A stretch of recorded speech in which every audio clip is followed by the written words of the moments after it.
See what we have there and we'll give them out. Right now we are joined by MD mwenyewe, Eric Odipo. Karibu sana. Asante. Niambie, you were in Russia, I believe.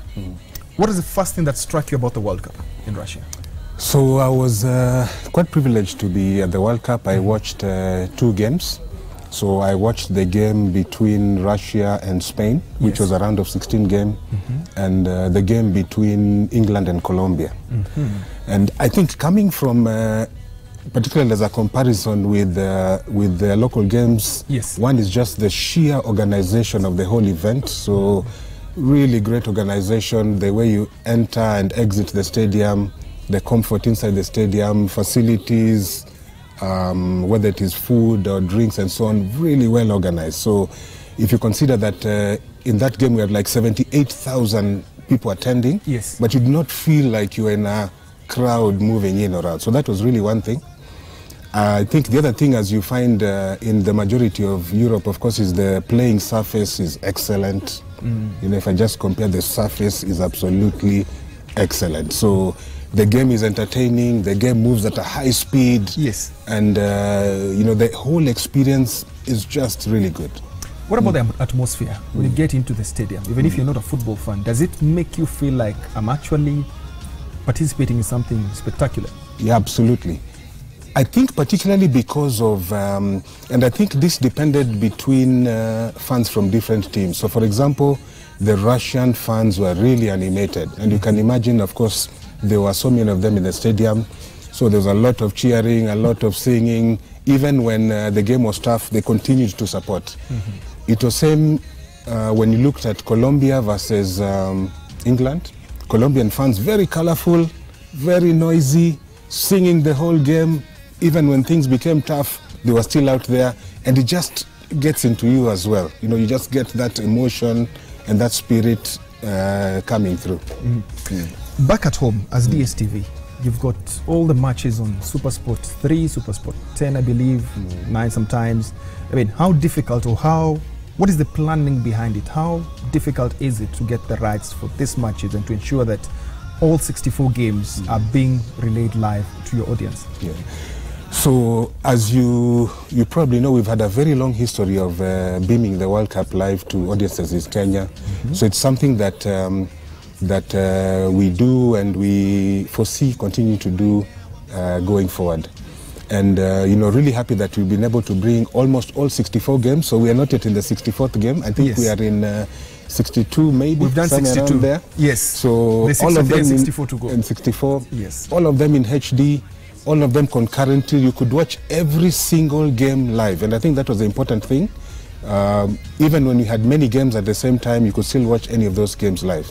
It takes a lot of coordination from our side, of course, making sure quality of picture is good. We had some of the best commentators coming through for us also during those games, and I really hope that our customers have had good, almost 28 days of really powerful football. For us, we enjoy the game here.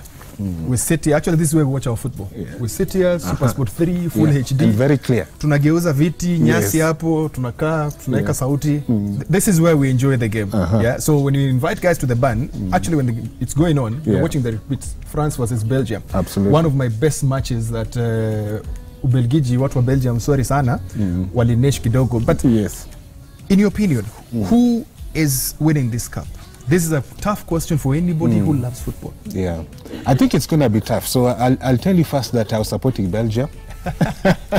And you know, when I looked at Belgium and you look at all those great players like Lukaku and Hazard, and those kind of people, De Bruyne in there, it was almost automatic that these guys have to win something. Of course, they were not favorites like the Germany or Argentina and so on, but I think they had a good World Cup if I compare with previous years. You were Belgium right from the beginning? From the beginning, right from the beginning. I decided to take a bet on somebody who was not very much favorite, to speak, but just looking at the squad, they looked reasonably strong. Everybody, the typical Kenyan way is to say, my team number 1 is this, and my team number 2 is this. Which was your second favorite? I would say second favorite maybe to some extent was England, because we watch a lot of them. So yes, you know, the players are very familiar to us.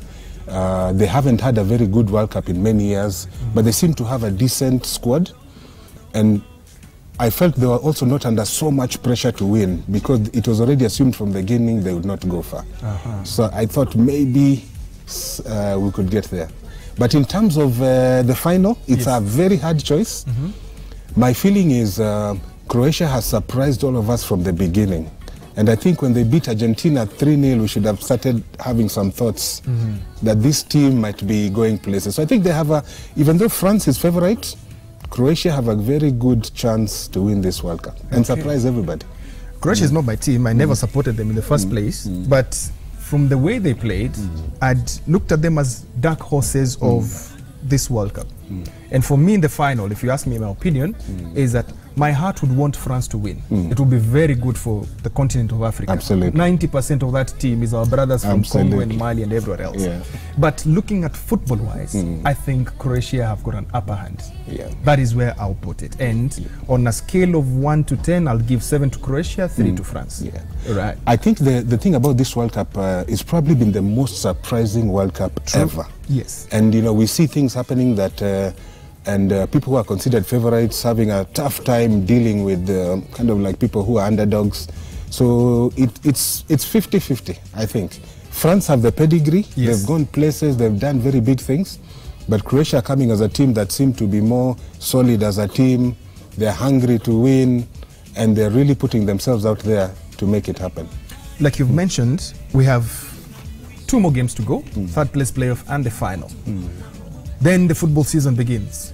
You are football people. What should fans expect as we wind up? What should fans expect in the new season in terms of what to get from DSTV?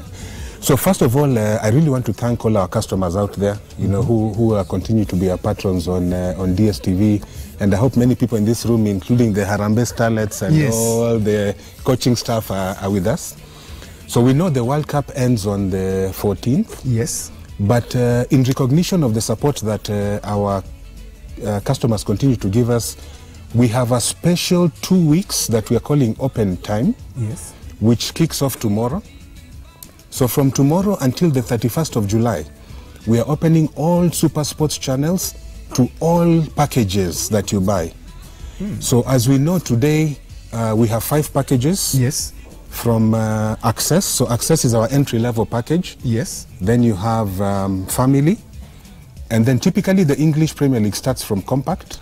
And then you have Compact Plus and Premium. But for the next almost 2 weeks starting tomorrow, whichever package you are, you'll be able to watch all 7 Super Sports channels. That is from 1, 2, 3, 4, 5, 6, 7, 8. Yes. Is it 8 or is it 9? So it goes up to 10. Up to 10. But there are 7 channels. But there are 7 channels. And what happens is for example, our entry-level package, which is called Access, we'll be able to watch 7 additional Super Sports channels for free for 2 weeks. The next one we call Family, we'll be able to watch 5. People who are on Compact will be able to watch 4 more. And so whichever sport you want to watch other than football. So of course football is in there. You can watch rugby, you can watch athletics, motorsports, everything for free for the next 2 weeks. Just in recognition of the support that our customers continue to give us. But also, channels will be able to watch kids content, what we call kids content.